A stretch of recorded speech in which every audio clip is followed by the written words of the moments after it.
India में 2 से 3 ऐसी सिटीज हैं जो गेट रिच क्विक पर काम कर रही है। मतलब यानी कि जितना पैसा गेट रिच क्विक में जाने वाले लोगों ने कमाया उससे ज्यादा उन लोगों ने कमाया जिन्होंने समझ लिया कि अच्छा ये लोग चाहते हैं how to make money from them. तो ये जो पैसों का ट्रांसफर हो रहा है जल्दी अमीर बनने वालों का, ये कुछ तो ये अल्टीमेट पैसा गवा ही रहे। अब ये कमाने वाले क्या कर रहे हैं कि ये तो इनके पे एडवाइजरी की काम चल रहा है, इसमें टिप का बहुत बड़ा रोल है। तो ये लोग क्या करते हैं कि अल्टीमेटली आपका डीमैट अकाउंट कहीं पे खुल गया है तो कहीं से डेटा लीक हो जाता है, ये लोग फिर कॉल करते हैं। कॉल करने के बाद क्या करते हैं कि 100 लोगों को टिप भेजते हैं। 50 को बोलेंगे ये इंडेक्स बाय करो निफ्टी, दूसरे को बोलेंगे कॉल ले लो, दूसरे को बोलेंगे पुट ले लो।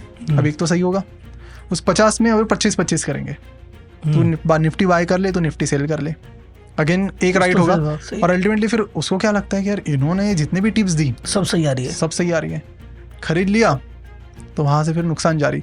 तो ऐसे आज तो ये जो टिप वाले पैसे ये कैसे जिस कंपनी के लिए बोलते हैं उससे कमाते हैं? टिप के जो पैसे जो सब्सक्रिप्शन फीस या जो उसके पैसे कमा रहे हैं? सब्सक्रिप्शन इनका कैसा होता है कि एक हमारा क्लाइंट था मैं ये तो पंप एंड डंप में भी कई बार होता है ना, जब पंप एंड डंप में एक कंपनी है एक्स कंपनी है, वो एक्स कंपनी बोलती है कि सर मेरा शेयर का भाव बढ़ाना है, आप 100 आदमियों को बोल के मेरे शेयर का भाव बढ़ाओ, आपको पैसे मैं दूंगा।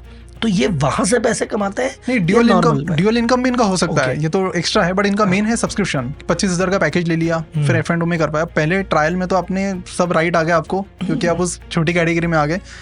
फिर मतलब जैसे जैसे आपका 25,000 वाला नहीं चला, फॉर एग्जाम्पल आपको लॉस हो गया, तो ये लोग क्या करते हैं कि अरे एक काम करो, ये पैसा रिकवर करना है। तो ये देखिए हमारे जो सर बैठे थे अभी, ये XYZ सिटी से थे इंडिया के, इन्होंने टिप दी थी। और थोड़ी बहुत कभी कभार गलत हो जाता है, पहले तो सही थी ना।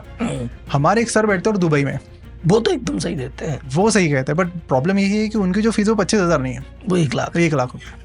तो ये आपको पैसा रिकवर भी करके देंगे, उसके ऊपर कमा भी देंगे। तो अब बंदा पैसा कमाने के लिए काम नहीं कर रहा, अब रिकवर के लिए ये वो वाली बात हो गई कि हाँ आपके पैसे फंस गए इतने रुपए, हाँ। तो अभी कैसे रिकवर होंगे? बोले अपने नीचे 3 जोड़ दो तो तुम 3 जोड़ोगे तो तुम्हारे रिकवर हो जाएंगे। अब वो 3 जोड़ रहा है खुद के रिकवर करने के लिए, फिर वो 3 के फंस गए तो वो खुद के रिकवर करने के लिए जोड़ रहे हैं। अब ये नेटवर्क बनेगा। तो ये बेसिकली देखा जाए, मैंने ना एक वीडियो भी बनाई थी इस टॉपिक पे पर्टिकुलरली, तो वहां पे मैंने एक बात कही थी कि इसमें क्या है कि जो आदमी फंसता है, हाँ, अगर वो ये मान ले कि यार हो गई मेरे से मिस्टेक, मैं फंस गया, मेरे से गलती हो गई, हाथ जोड़ता हूँ, आज के बाद नहीं करूंगा, तो फ्रॉड रुक जाए। हाँ। वो क्या कहता है, मैं फंस गया ना, कोई बात नहीं, अब मैं इससे निकलने के लिए 3 को और फंसा देता हूँ, तो वही मरता है।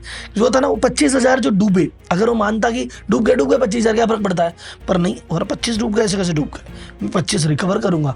तो वो रिकवर, वो इसके पीछे ना एक बहुत अच्छा वॉरेन बफेट का एक कोट है, never let the good money chase bad money. पैसा अगर एक जगह कहीं डूब गया तो डूब गया, हाथ झाड़ लो, आगे बढ़ जाओ। पर वो उसको रिकवर करने के पीछे और गुड मनी कि अच्छा 50,000 का लॉस हो गया, मैं कहीं से 1 लाख ला के निकालता हूँ, अब 1.5 गए, 2.5 लाख ला के निकालता हूँ, 2.5 गए, इतने लाख वो सब कुछ लगा देता है उसको निकालने के चक्कर में। इसमें अभी वॉरेन बफेट की आपने बात की, उनकी मतलब एक स्टूडेंट थे जिनका नाम है पराग पारिक। आज एक बहुत बड़ा म्यूचुअल फंड हाउस है पराग पारिक म्यूचुअल फंड, वो भी उनके फॉलोअर थे, हर साल बर्कशायर हैथवे की मीटिंग में जाया करते थे। यूएस में एक बार कार से ट्रैवल कर रहे थे तो एक्सीडेंट में अनफॉर्चुनेट उनकी डेथ हुई थी। उन्होंने एक बुक लिखी है स्टॉक्स टू रिचेस, जिसमें उन्होंने साइकोलॉजी की बातें की है कि जो लोग इंडिया में लोग पैसा गंवाते हैं ना, ये जो आपने बात करी कि लोग अभी पैसा रिकवर करने के लिए, तो उसमें उन्होंने साइकोलॉजिकली 3-4 प्रिंसिपल बताए, उसमें से एक है लॉस अवर्जन। अब ये लॉस अवर्जन जो साइकोलॉजी बड़ी इंटरेस्टिंग है कि आपको प्रॉफिट मान लो हो गया 1 लाख रुपए का, और आपको बाद में लॉस हो गया 1 लाख रुपए का, प्रॉफिट भी हुआ। प्रॉफिट में जितना खुशी आपको हुई उससे 3 ज्यादा दर्द और दुख उस 1 लाख के लॉस में। तो लॉस इज मोर पेनफुल, तो लोगों को नहीं हैंडल करना था, तो इसीलिए अभी प्रॉफिट हो गया तो ठीक है, they are little bit happy. और लॉस अगर हो गया तो फिर तो उनकी चैन उड़ जाती है, नींद खो जाती है, फिर वो कि हमें तो लॉस रिकवर करना है। प्रॉफिट तो एक छोटी सी खुशी है ना प्रॉफिट में, पहले लॉस रिकवर करना, उससे ज़्यादा दर्द है, तो वो वाला सीन है।